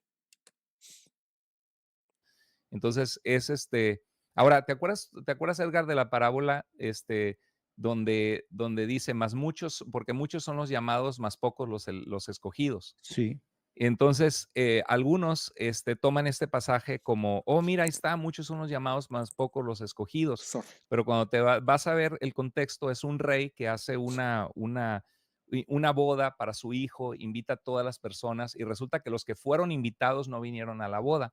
Ahora, en esta parábola, Jesús está haciendo referencia al pueblo de Israel. A lo suyo vino, a los escogidos vino, a lo suyo vino, pero los escogidos no le recibieron, más los suyos no le recibieron. Más a todos los que le recibieron, a los que creen en su nombre, les dio el poder de ser hechos hijos de Dios. Otra vez, la invitación de Dios, la elección condicional de creer por medio de la fe. Y en ese pasaje, resulta Los cuales no son nacidos de carne, ni de voluntad de sangre, ni de voluntad de varón, sino de Dios. Se le olvidó esa parte. de que todos pusieron excusas que no podían ir a las bodas. Y entonces, ¿qué hizo el rey? Salgan por los caminos, inviten a todas las personas. Eso es el arminianismo, ¿no? De tal manera amó Dios al mundo que envió a su Hijo unigénito para que todo aquel que en él crea no se pierda, mas tenga vida eterna. Entonces, ¿quiénes llegaron? ¿Quiénes fueron los escogidos? Muchos llamados, pero pocos los escogidos. Resulta que los llamados en la parábola eran el pueblo de Israel que había sido escogido y los que vinieron fueron todos los que aceptaron la invitación. Y por allá vino uno que vino con ropas que no eran correctas para la boda y dije, échenla afuera, ya será el crujir de dientes, y porque muchos son los llamados, más pocos los escogidos. Ve el contexto de esa parábola. Está hablando de una invitación a todos por los caminos, todos los que quieran venir. No es que el rey fue y dijo, tú sí, tú no, tú sí, tú no. No, el rey le dijo a Israel, ven, los escogidos, los invitados. Pero ellos dijeron, no queremos ir a tu boda. ¿Y quiénes vinieron? Todo el que quiso y aceptó la invitación. El único que fue dejado afuera es el que no se arregló adecuadamente. Entonces, échenle ojo a esa parábola y vean si encaja en el calvinismo o en el arminianismo. veamos si encaja en el calvinismo o en el arminianismo. En primer lugar, dice, el reino de los cielos es semejante a un rey que hizo una fiesta de bodas a su hijo y envió a sus siervos a llamar a los convidados a las fiestas, mas estos no quisieron venir. En primer lugar, eh, vamos a hacer un overview de la parábola. Tiene dos etapas. La primera etapa tiene que ver con los convidados. Los convidados son los elegidos según el antiguo pacto, que en este caso, como él bien dice, es Israel. Ahora, esto tiene mucho que ver con el calvinismo. ¿Por qué? Porque estos son elegidos, fueron convidados, seleccionados personalmente por el rey para venir. Tenían la invitación, pero no quisieron venir. Dieron excusa. ¿Ok? Dentro del contexto del antiguo pacto y la elección entendida según los términos del antiguo pacto, estas personas fueron elegidas incondicionalmente. El pueblo de Israel fue elegido incondicionalmente, es decir, no por algo que haya en ellos mismos, y el resto no fue elegido, fueron elegidos ellos. No hay nada más calvinista que eso. Entonces este rey tenía algunos invitados y los fueron a llamar para participar ya de la fiesta, pero ellos le pusieron excusa. ¿Ya? Esta es la primera etapa. La primera etapa tiene que ver con Israel. ¿Ok? Entonces llega el hijo y los invita, los llama en virtud de que ellos fueron el pueblo de Israel. Primero a ellos iba la salvación. Y ellos no quisieron. Ellos no quisieron. No está hablando acá del decreto secreto, en primer lugar. eh, del decreto de elección según el nuevo pacto, que es el decreto como lo entendemos los calvinistas. Eh, Habla del antiguo pacto. Israel, según el antiguo pacto, era el pueblo escogido, eran los convidados a la fiesta y no quisieron venir. ¿Ok? Dice, y envió a sus siervos a llamar a los convidados a las bodas, mas estos no quisieron venir. Volvió a enviar a otros siervos diciendo, decid a los convidados, he aquí he preparado mi comida, mis toros, animales engordados han sido muertos y todo está dispuesto, venid a las bodas. Mas ellos sin hacer caso se fueron uno a la labranza y otro a sus negocios, y otro tomando los siervos los afrentaron y los mataron. ¿Ya? Al oírlo, el rey se enojó y enviando sus ejércitos destruyó a aquellos homicidas y quemó su ciudad. Ahí termina la primera etapa. Termina la primera etapa de la parábola. Termina con Dios destruyendo todo el sistema del antiguo pacto cuando en el 70 después de Jesucristo, por medio de Nerón, destruye el templo. Termina el sistema del antiguo pacto. El antiguo pacto se acaba. ¿Ok? Ahora empieza la segunda etapa. Cuando dice, porque muchos son llamados y pocos escogidos, tiene relación con esta segunda etapa. ¿Ya?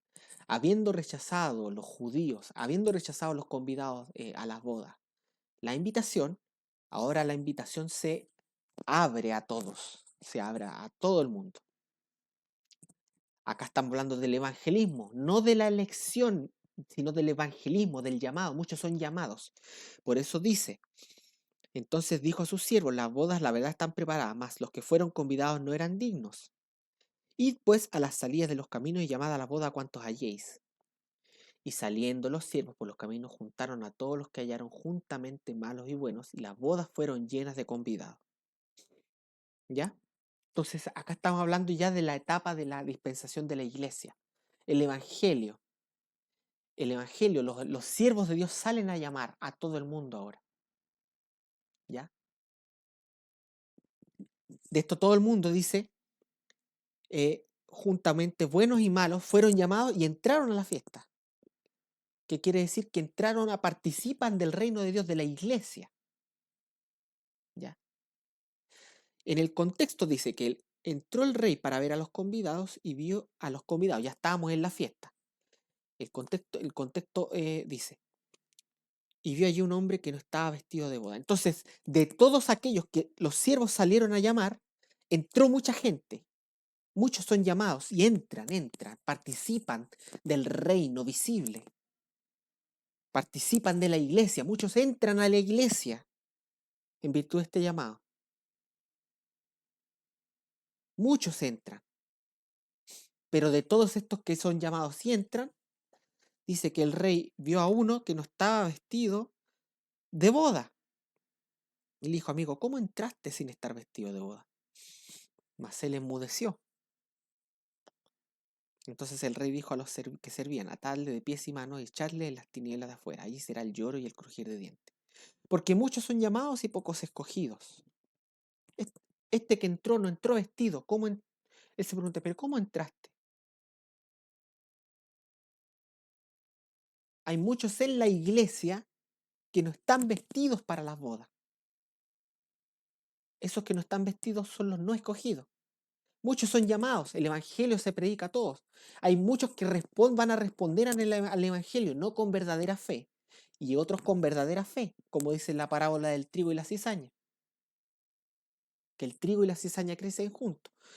Entran al reino visible de Dios, pero unos entran con verdadera fe, entran vestidos para la boda, entendiendo que esta fe es un efecto de la elección, porque Filipenses 1:29 dice, porque por causa de Cristo a vosotros os es concedido no solamente que creáis en Él, pero hay otros que responden a este llamado, no con verdadera fe, pero responden y entran al reino, a la manifestación visible del reino de Dios que es la iglesia, pero no entran sin vestido, sin estar vestidos. Entonces el rey los ve y ellos no eran escogidos, no estaban escogidos para la fiesta, pero entraron a la fiesta de boda. Entonces ese es el contexto. Muchos son llamados y pocos escogidos. Esa frase tiene que ver con esa etapa de la parábola. No tiene que ver con el principio. Y tiene mucho que ver con el calvinismo. Los calvinistas salen a predican el evangelio indiscriminadamente como el Señor lo ordena. Y muchos responden al llamado, algunos con verdadera fe, a los cuales Dios ha llamado para salvación y les ha concedido la fe. Y otros entran, responden al llamado, pero no con verdadera fe. Y participan, como dice Hebreos 6, participan del contexto del reino, pero no son escogidos, no tienen verdadera fe. La lluvia los moja, como dice Hebreos 6 del 7 al 8, pero son tierra mala. Por más que reciben la bendición, en vez de dar fruto bueno, dan espinos y abrojos. No son escogidos. Entonces a esto el rey los echa afuera. Entonces ese es el contexto y por supuesto que encaja en el calvinismo. ¿Por qué no va a encajar? Ya voy a ver un poquitito más y ya vamos a terminar este video.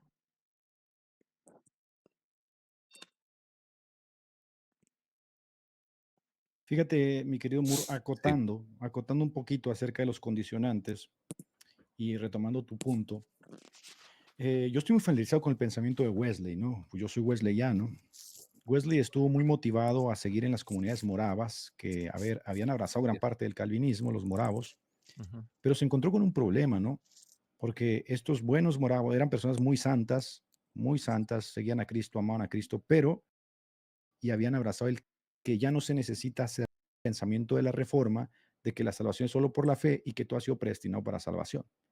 Entonces Wesley dijo, no, Wesley, de que era católico romano, porque entonces si hay, tomando la conclusión lógica, hipercalvinismo, ahí Ah, ya, hemos de qué bonito atenuar y se ve. decir, oye, demostración, juzgaban, no, de que la salvación es solo por la fe y que tú has sido predestinado para salvación.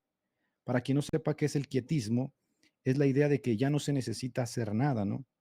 Porque si haces algo, estarías contrariando el pensamiento de la reforma de que la salvación es solo por la fe y que tú has sido predestinado para salvación. Entonces Wesley dijo, esto no está bien, ¿no? También habían abrazado el antinomianismo y juzgaban a Wesley de que era católico romano porque Que el quietismo y el antinomianismo son distorsiones del calvinismo. Son énfasis no sanos, énfasis tóxicos donde no debe haber, que desequilibran el sistema. Wesley quería hacer buenas obras como una demostración de esa predestinación o esa salvación. Entonces, sí hay como ciertas cosas que debemos de atenuar y decir, oye, es que sí ha habido calvinistas que llevando la conclusión lógica a sus pensamientos han llegado al quietismo, al antinomianismo o al hipercalvinismo. Es que no es la conclusión lógica del pensamiento. No es la conclusión lógica del pensamiento calvinista eso. Es una distorsión del calvinismo. Es como lo que pasa con Romanos. Por ejemplo, en Romanos Pablo va explicando su doctrina y después él se hace preguntas mediante objeciones que hacen lo que está haciendo explica Edgar acá. Distorsionan las palabras, distorsionan la posición para llevarla a conclusiones que no corresponden con las ideas reales que se expresan. Entonces, no es ni el quietismo ni el antinomianismo son conclusiones lógicas del calvinismo, son distorsiones del calvinismo.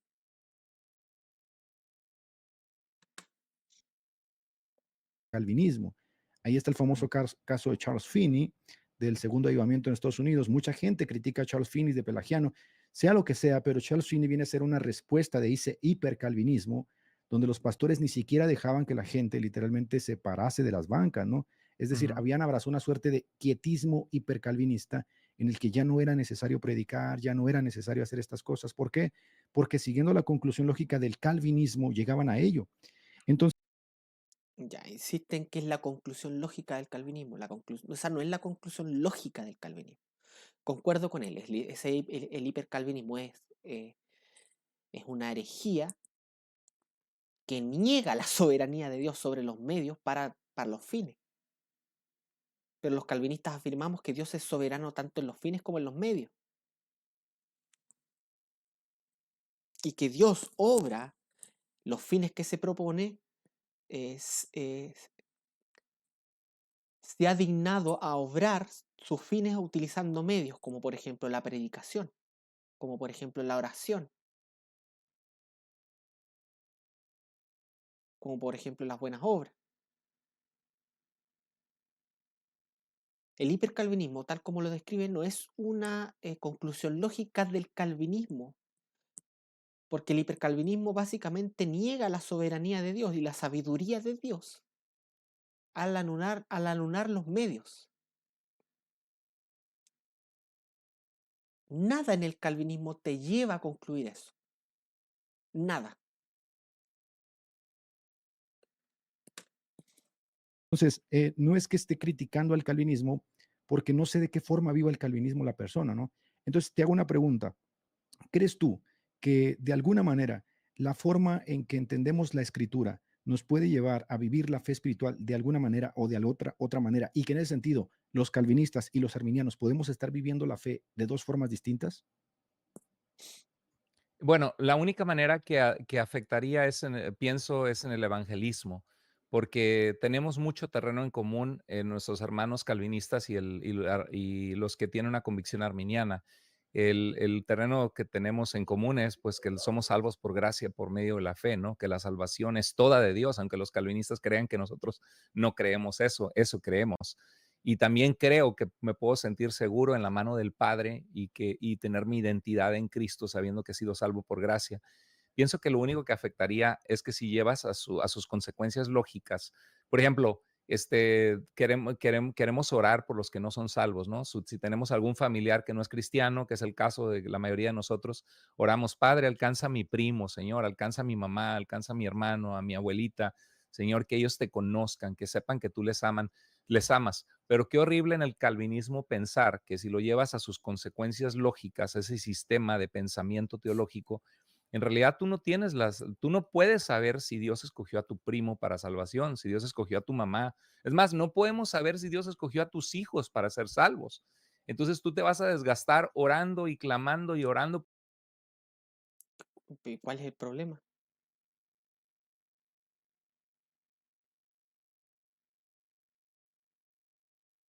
¿Mi perspectiva de Dios está condicionada a mi conocimiento de la elección?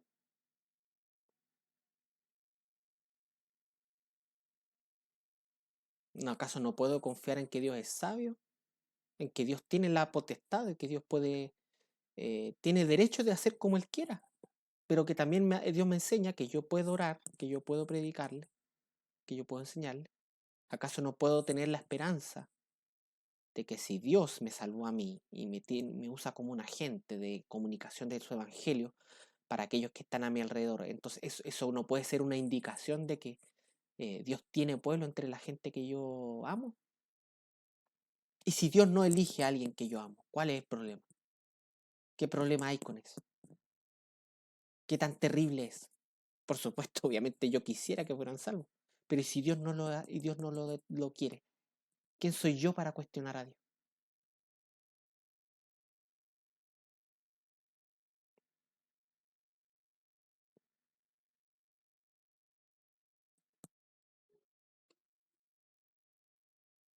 por ellos y compartiéndoles el evangelio, pero no importa qué tanto les hables, qué tanto ores, si no fueron escogidos por Dios, si fueron predestinados para perdición como vasijas preparadas para destrucción, entonces, ¿de qué te va a servir orar? De nada. Entonces, Pero ¿y por qué tengo que obrar en virtud de algo que yo no conozco?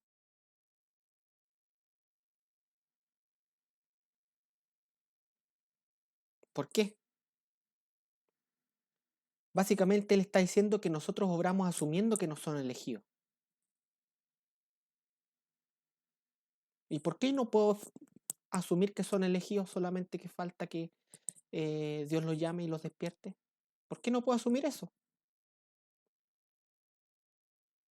¿Cuál es ese afán de poner en la peor luz las cosas?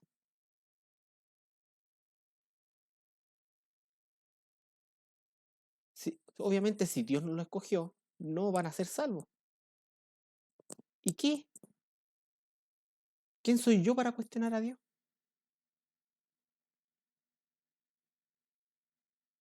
¿Quién soy yo para cuestionar a Dios? ¿Amo más a Dios o amo más a mi familia, a mis amigos?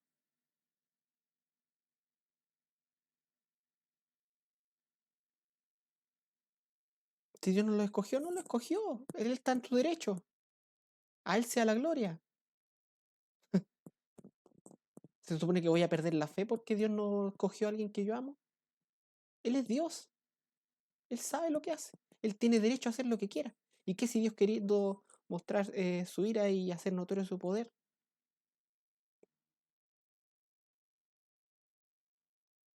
¿Pablo acaso no tenía eh, iba a cuestionar a Dios porque no eligió a todos sus hermanos en la carne?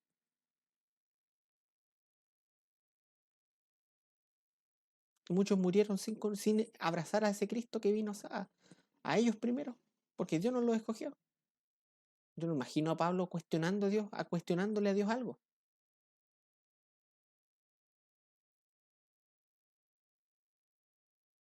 Yo como calvinista confío en la sabiduría de Dios. Como calvinista tengo esperanza de que Dios puede salvar a mi gente. Es más, mi esperanza es más firme que la de un arminiano, porque yo sé que Dios es el que salva. En cambio, un arminiano qué hace? La salvación y la elección dependen de la fe de la persona. ¿Y qué es lo que ve en la persona? Ve que rechaza constantemente. Eso sí que es desesperante. Ve que se aleja. ¿Dónde está lo sobrenatural ahí? En cambio, yo sé que hay un todo soberano cuyo poder es mayor que mi capacidad de evangelizar, que mi capacidad de hablar y que mi capacidad de orar. Y en Él yo confío. Pero tú condicionas la elección y la salvación a la respuesta del hombre.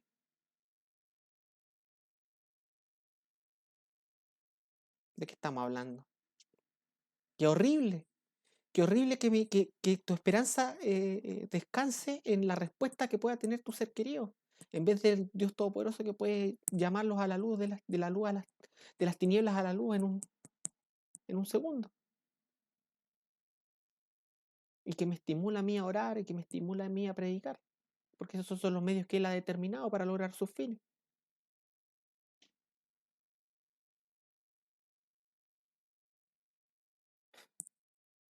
No sé.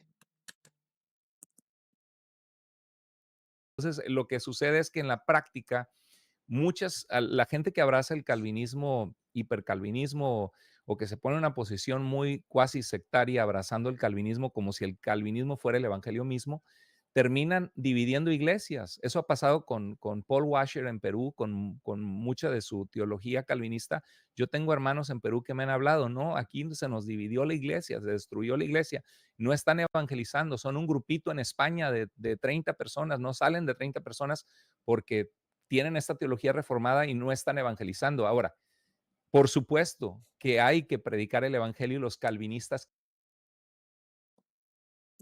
creen esto. Calvino creía que había predicar el evangelio porque Dios utilizó la predicación del evangelio como la manera de llamar a los elegidos. Yo no estoy queriendo hacer una caricatura del calvinismo, pero en la práctica muchos calvinistas terminan en esa condición. No están compartiendo su fe, porque si te pones a pensar, pues le hables tú o no de Cristo a la vecina, si son elegidos, van a venir a la salvación, van a ser atraídos irresistiblemente. Entonces, Claro, porque ellos piensan como hipercalvinistas, entonces todos los calvinistas tienen que pensar como hipercalvinistas. Son ellos los que distorsionan la fe calvinista.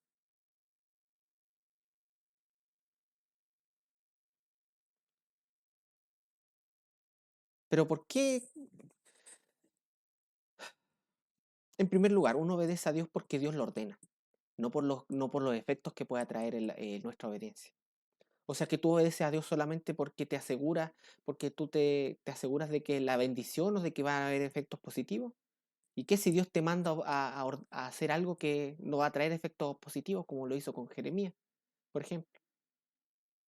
A Jeremías le dijo, y a Isaías también le dijo, creo, que iban a predicarle a un pueblo que los iba a rechazar.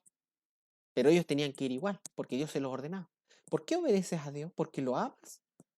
O por las consecuencias que puede traer esa obediencia a tu vida en términos de beneficio?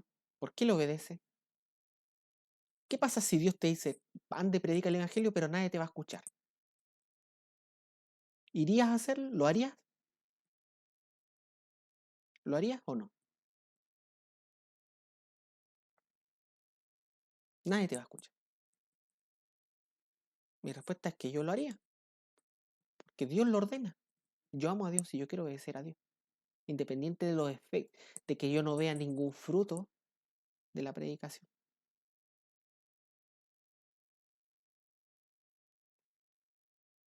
¿Por qué predica el evangelio? El otro ellos, entonces si se va a convertir o no, ya no da lo mismo lo que yo haga. No, no da lo mismo. Por algo en el decreto de Dios tú te cruzaste en su camino.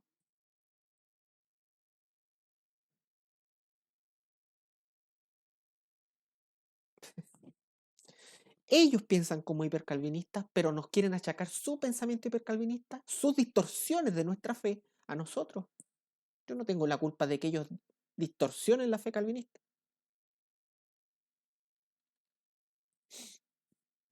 ya sea por ti o por otro, ¿no? Pero en el arminianismo existe, más bien en la posición bíblica, existe la urgencia de compartir de Jesús para que la gente sea salva.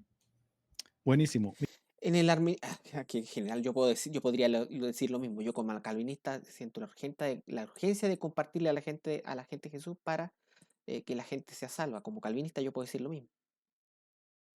Pero la presuposición detrás del arminianismo es que tú con tus esfuerzos puedes persuadir al otro en su voluntad, que es libre, que no está determinada, obviamente, para que crea. Tú tienes el poder en ti mismo para hacerlo.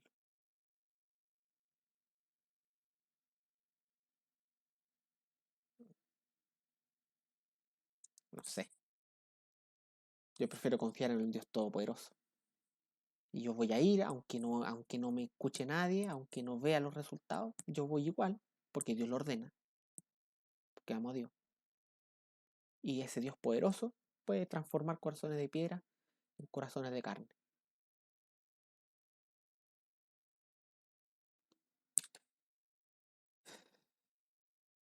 Mi querido hermano Moore, tengo aquí una pregunta más.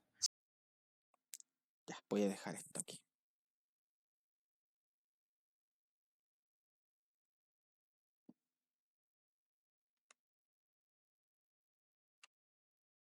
Guía. Seguramente cuando converse con estos hermanos, hagamos este live, vamos a profundizar un poco más en estos asuntos. Vamos a dar respuesta desde varias perspectivas.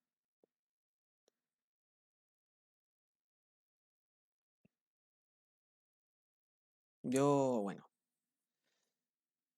no me gustaría conversar con Carlos Moore en persona y que él me presente sus objeciones. Yo le voy a dar la respuesta a todas ellas, sin problema. Eh, porque las objeciones que presentan, muchas de ellas son eh, distorsiones de la fe. Muchas de ellas no tienen que ver ni siquiera con el contexto de los pasajes que está mencionando. Um,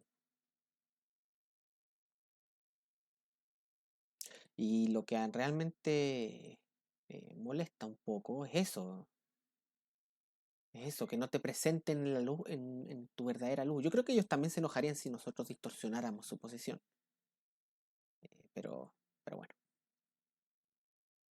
si, si dan una respuesta arminiana al calvinismo, obviamente no creo que no esperen una respuesta en contra, ¿ya? Eh, eso, eso. Nada personal con ellos, por supuesto, nada personal con ellos. Les bendigo. eh, pero sería bueno contrastar posiciones, un calvinista y un arminiano conversando. ¿Por qué no? Contrastar posiciones y en el contraste, pues, después cada uno verá qué decisión toma. Eso. Ya, dejo este video hasta aquí. Si quieren apoyarme, pueden acceder a mi Patreon aquí. Si quieren buscarme en mis redes sociales y consultarme cualquier cosa, pueden acceder acá. Por favor, suscríbanse al canal, activen la campanita, comenten. eh, eso. Todavía estoy ofuscado por lo que escucho. Porque estos temas son apasionantes, ¿me entiendes? Son apasionantes. Y a mí me interesa, dicen, no, los calvinistas aquí, los calvinistas.